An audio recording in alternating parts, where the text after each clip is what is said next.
दिव्या भारती को कौन नहीं जानता। दिव्या बॉलीवुड की शानदार और सबसे खूबसूरत अभिनेत्रियों में से एक रही हैं। उनकी खूबसूरती के सब आज भी कायल हैं। इस खूबसूरत अदाकारा का जन्म 25 फरवरी 1974 को हुआ था। वो कभी भी अभिनेत्री नहीं बनना चाहती थी। जब स्कूल में थी तो पढ़ने लिखने में कुछ ज्यादा मन नहीं लगता था, इसलिए उन्होंने सोचा कि यही कर लिया जाए। इसलिए स्कूल की झिकझिक से बचने के लिए एक्टिंग की दुनिया में आ गई। फिल्म जगत में जैसे ही दिव्या की एंट्री हुई, उन्होंने तो धमाल ही मचा डाला। चारों तरफ बस दिव्या ही दिव्या हो रहा था। महज 2 साल के करियर में उन्होंने 12 फिल्में कर डाली। उस दौर की हर हीरोइन को उन्होंने लगभग साइडलाइन कर दिया था, लेकिन ये सितारा जितनी तेजी से चमका उतनी ही तेजी से अस्त भी हो गया। दिव्या की मौत कैसे हुई ये आज तक राज ही है। ये बात आज तक क्लियर नहीं हुई है कि इस अभिनेत्री की हत्या क्यों हुई और किसने करवाई। कहा जाता है कि दिव्या भारती को चॉकलेट्स काफी पसंद थी। दिव्या की मौत के बाद उनकी माँ जब तक जिंदा रही हैं तब तक उनके बर्थडे पर हमेशा चॉकलेट बनाया करती थी और स्कूली बच्चों में बांटा करती थी। वो कुछ इस तरह से अपनी बेटी को याद किया करती थी। दिव्या स्वभाव से बेहद चुलबुली थी। अपने छोटे भाई कुणाल से वो बहुत लगाव रखती थी और उसे सबसे ज्यादा पसंद किया करती थी। दिव्या कहा करती थी कि जो कुछ भी मेरा है वो मेरे भाई कुणाल के लिए भी है। कहा जाता है कि दिव्या का करियर जितनी तेजी से ऊपर चढ़ रहा था, उसी रफ्तार से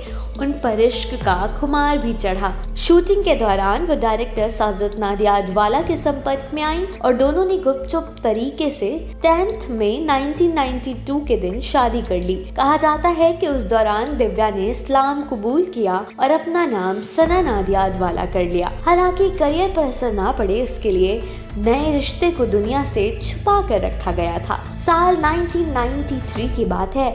साजिद ने दिव्या के लिए मुंबई के वर्सोवा इलाके में 5वीं मंजिल पर एक फ्लैट लिया, लेकिन ये इन दोनों में से किसी के भी नाम पर नहीं था। दरअसल दिव्या यहाँ किराएदार थी। यहाँ उनके रिश्तेदार भी अक्सर आते जाते रहते थे।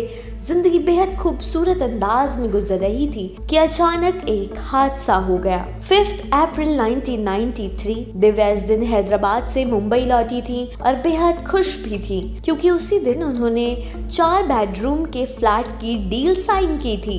इन सभी चीजों में दिन कब बीत गया किसी को पता नहीं चला। हालांकि शाम के वक्त दिव्या अपने फ्लैट पर पहुंची।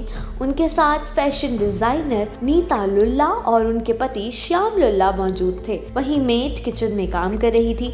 ऐसा कहा जाता है कि दिव्या, नीता और श्याम तीनों लिविंग एरिया में ड्रिंक कर रहे थे। थोड़ी देर बाद दिव्या उस खिड़की की तरफ चली गई जहां ग्रिल नहीं लगी थी और अचानक ही वो 5वीं मंजिल से नीचे गिर गई और उनका पूरा शरीर खून से लथपथ हो गया। उन्हें मुंबई के कपूर अस्पताल में ले जाया गया, जहां कुछ ही देर बाद दिव्या ने दम तोड़ दिया। दिव्या की मौत हुए 30 साल से भी ज्यादा हो चुके हैं, लेकिन आज भी उनकी मौत की गुत्थी सुलझ नहीं पाई है। शुरुआत में तो इस मामले में सीधे तौर पर साजिद नाडियाडवाला पर तमाम आरोप लगाए गए, लेकिन कभी कुछ साबित नहीं हो सका। दिव्या उस दिन किसी हादसे की शिकार हुई या किसी साजिश की, इसका जवाब आज भी किसी के पास नहीं है। हाँ, बस इतना जरूर है कि दिव्या को जब अलविदा कहा गया तब उन्हें सुहागिन के जोड़े में विदाई दी गई थी। वो शादीशुदा थी। उन्होंने साजिद नाडियाडवाला से शादी की थी। इनकी मौत को लेकर तमाम अटकलें लगाई गई थी, पर कुछ भी सामने नहीं आ पाया। कहा जाता है कि दिव्या को गैंगस्टर दाऊद इब्राहिम के साथ साजिद के कनेक्शन के बारे में पता था, इसलिए साजिद ने उन्हें मरवा दिया। और ये भी कहा जाता है कि दिव्या के गैंगस्टर दाऊद इब्राहिम के साथ संबंध थे। इस वजह से साजिद और दिव्या हमेशा तनाव में रहा करते थे और ये कारण हो सकता है जिसकी वजह से साजिद ने दिव्या को मरवा दिया हो। पर पुलिस ने जो इन्वेस्टिगेशन की है उसके मुताबिक साजिद नाडियाडवाला दोषी नहीं पाए गए।